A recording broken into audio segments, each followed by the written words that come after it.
Hello, chers développeurs Laravel, on continue notre playlist sur Laravel Nova, le backend qui déchire.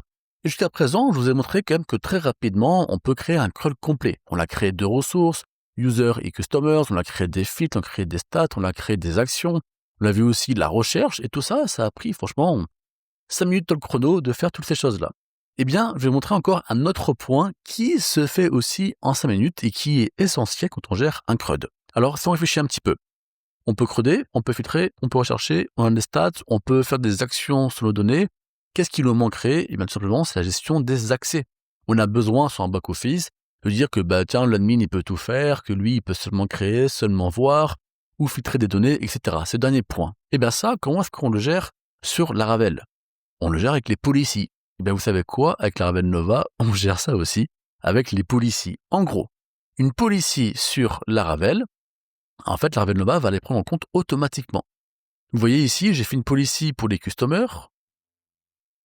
On le retrouve classique. On a le view, create, update, delete. Et puis, il y a d'autres champs, ou plutôt d'autres méthodes qui ont été créées. Par exemple, le view_ini, ça nous dit que est-ce qu'on peut voir l'index d'une donnée. Typiquement, peut-être que je prévois le user numéro 3, dit-on s'affiche, j'ai peut-être pas le droit de voir toutes les listes, pour raison ou Y. Si par exemple, ici, je mets false, vous voyez que Laravel Nova, il va me dire t'as pas le droit.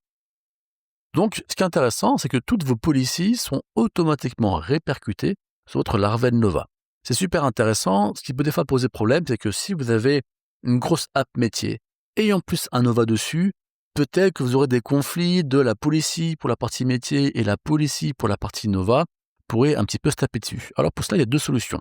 Première solution, lors de la définition d'une méthode de votre policy, vous pouvez utiliser la chose suivante. En gros, Nova Web Serving, quand c'est à true, alors vous mettez la condition pour Nova, sinon la condition que vous utilisez hors Nova.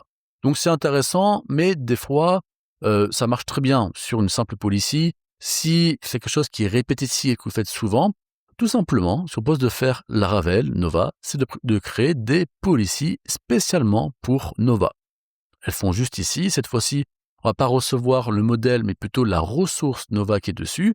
Et en fait, automatiquement, là aussi, Nova va gérer. Si j'ai une order policy dans ma policy normale, plus une order policy dans ma Nova policy, order policy, et bien quand je serai sur Nova, il va aller prendre la policy de Nova, tout bêtement.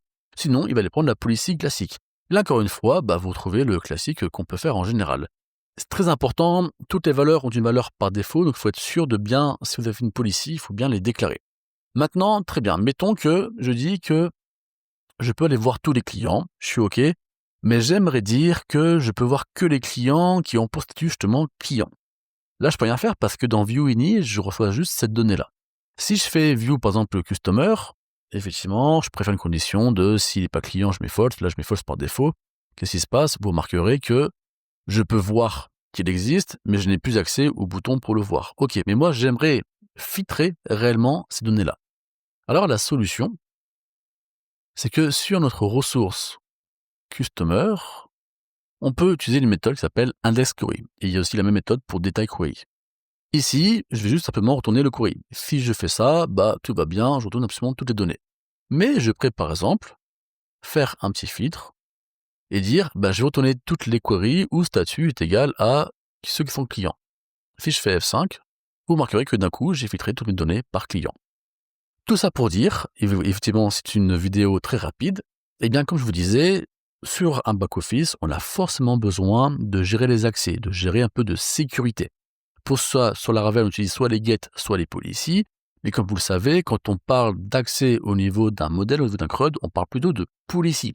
Eh bien, Laravel Nova, qui est basé sur Laravel et qui est un produit officiel de Laravel, il est aussi intelligent, il va par défaut utiliser les policies de vos modèles. Si jamais il y a un souci, on peut dissocier les deux au sein de la méthode ou carrément créer une policy spéciale pour Nova et une policy classique pour le reste de vos modèles Laravel. Tout ça fait que, en très peu de temps, parce qu'au final, c'est juste un fichier qui est généré automatiquement avec Artisan et on met oui ou non selon les conditions, eh bien on peut gérer tous les accès, il n'y a pas à overrider ou quoi que ce soit. Et ça encore, c'est quand même très intéressant avec Laravel Nova, n'est-ce pas? En tout cas, voilà, je vous ai montré la plupart des choses pour faire un CRUD classique.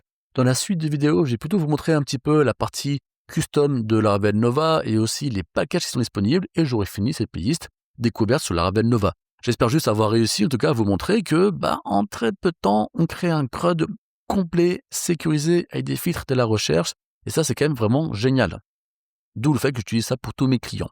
Si jamais, attention, si quand je vous parle de Policy, de Laravel et tout cela, vous comprenez pas trop ce que je vous dis, je vous rappelle l'air de rien que sur Udemy, j'ai des formations, il faut dire, plutôt pas mal et plutôt bien notées, notamment une formation de 23 heures sur Laravel, où je prends absolument tout le framework et j'en parle avec vous. Donc n'hésitez pas aussi à aller voir ça dans la description de ce commentaire. Vous aurez forcément un lien avec un code promo aussi pour l'acheter, c'est plus ou moins $15, $20, selon les étapes un peu de Udemy.